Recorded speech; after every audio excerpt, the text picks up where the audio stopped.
Can Nikola Jokic still win MVP? Vote. We've got 27 games left in the Nuggets season. He's an underdog right now to SGA, who has the Thunder running away with the Western Conference. Can Jokic still win MVP? And what would have to happen in your mind for him to get another? It's about that time where the conversation, I think, gets fun to have. You hopped on too early. It's not so fun to have if you're there now. Yeah, this is when the MVP conversation really heats up. It heats up, and it's worth having. Straw polls are coming out. Yeah. To your question, Jokic is the only guy other than the SGA who could win it. He's the only guy who could catch him. Agreed. And I think, yes, Harrison, he can still do it. And I'll tell you why. There are 2 games left against the Oklahoma City Thunder. Yep. Now they're back-to-backs. It's a series, I should say. They're both on the road. So the odds are stacked against them. But if Jokic dominates and the Nuggets sweep that season series, that 2-game series rather, I think he's right back in this. It's the last 2 games the Nuggets and Thunder play this season. It's coming up pretty quick. You know, it's in a couple weeks. They go to OKC for these 2 games.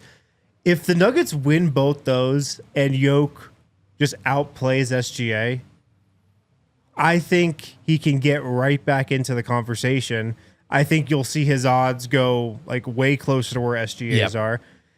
And look, man, the MVP is so funny. We spend so much time talking about it all season. It really matters way more what you do at the end of the season than at the beginning of the season.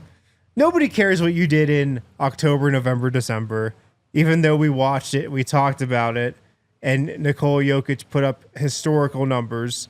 Nobody cares about that. MVP, it usually comes down to, if it's a tight race, what happens over the last couple months of the season. Right or wrong, that's just what happens. And I do agree with you. I think those 2 games against the Thunder are massive. I assume both will be on national TV, ABC and NBA TV. So yes and no.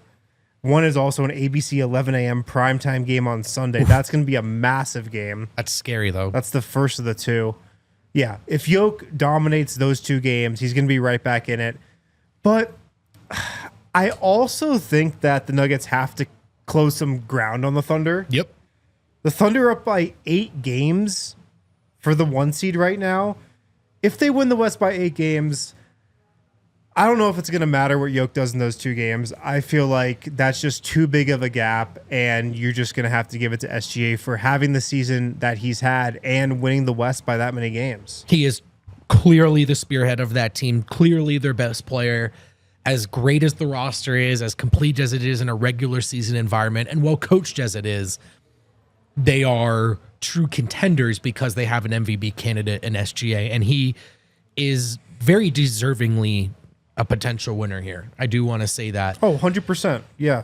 And the team success is the only reason Jokic wouldn't, though. I mean, this is the best season we've seen from the best player alive. One of the best seasons we've ever seen.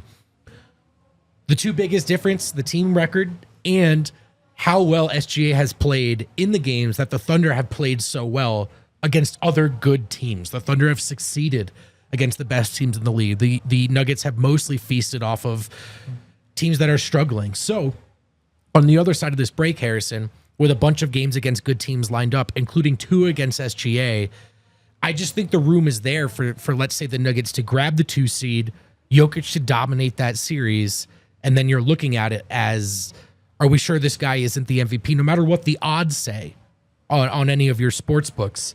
Because I'll tell you what, Basketball Reference's MVP award tracker says, 72% probability that Jokic wins this award based off historical statistical precedent. Now, that's different than the voters, so I'm not saying he's going to win it. But the truth is, if you can sort of take the narratives away from SGA, if you can close that gap and you make it just about comparing these 2 seasons, Jokic has the better season. What the Nuggets and Jokic also have going for them in this MVP race is, and I'm sure the Thunder, I haven't looked at the Thunder schedule, I'm sure they have a lot of marquee games coming up too, but the Nuggets have a lot of marquee national TV ABC games where Jokic can have statement wins. And you mentioned that the Nuggets don't have a lot of those this year. You know, if you look for the Nuggets' best win of the season, it's tough to find. It may be OKC. It's a shorthand win against OKC, I think. Yeah. So the ability to stack some signature marquee wins, I think, will be huge for the Nuggets over the rest of the season. The Lakers on ABC, February 22nd. That's their second game out of the All-Star break. Boston. If Jokic goes into Boston and drops 40 or 50 points in the Garden, Brendan Vogt, the Garden, that will help him get back into the race. If he goes to Oklahoma City for those 2 games, March 9th and 10th, how on earth is that a back-to-back? What the hell is the schedule? My God. Oh, it is a back-to-back. It's not just a series. It's a back-to-back. It's a freaking back-to-back. If he goes in and gets 2 wins over the Thunder, one of those games on ABC, and just puts up 40, 50 points in either of those games, that will go a long way. So he's got the opportunity. Now, would it be wise for him to push for it? I mean, of course not, but he's gonna battle in these marquee games. Like, he's gonna come to play. So I think he's definitely got a shot. Yeah, there's a chance pushing for it is different than maybe just there's a chance this happens organically given the schedule. Again, we don't want the Nuggets to throw everything at the 2 seed. We'd like to see them be in the playoffs healthy. But there's just human nature in being in competitive games and what it draws out of Jokic and what it hopefully draws out of him in those OKC games. I mean, at one point, man, a month ago, if you looked at, let's say, the Bet365 odds board here for the NBA awards futures, this was not close, and this was not getting close. Yeah. But I think there's a version here where the next 2-3 weeks transpire, and it's a very, very, very real conversation. And it should be, you know, if what we've outlined does in fact manifest. Something I also think that will help Jokic win MVP is if he just keeps his triple-double average going. It's just an easy thing to point to. There's your narrative. Oh, he averaged a triple-double. Like, what? On the 2 seed. Yeah, right? For the 2 seed.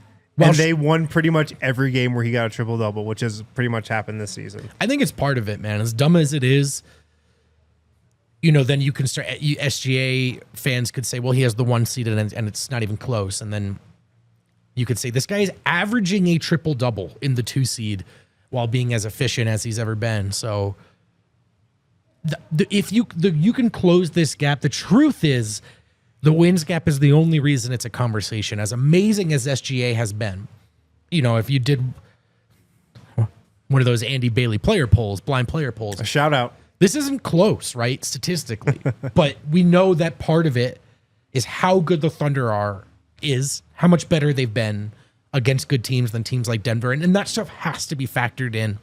I do respect the team's success. I do think you were right in saying earlier that if SGA won it, it would be deserved. If Jokic won it, it would be deserved. It's a great race this year, but I still feel like it's up in the air. It's not over, man. It is not over.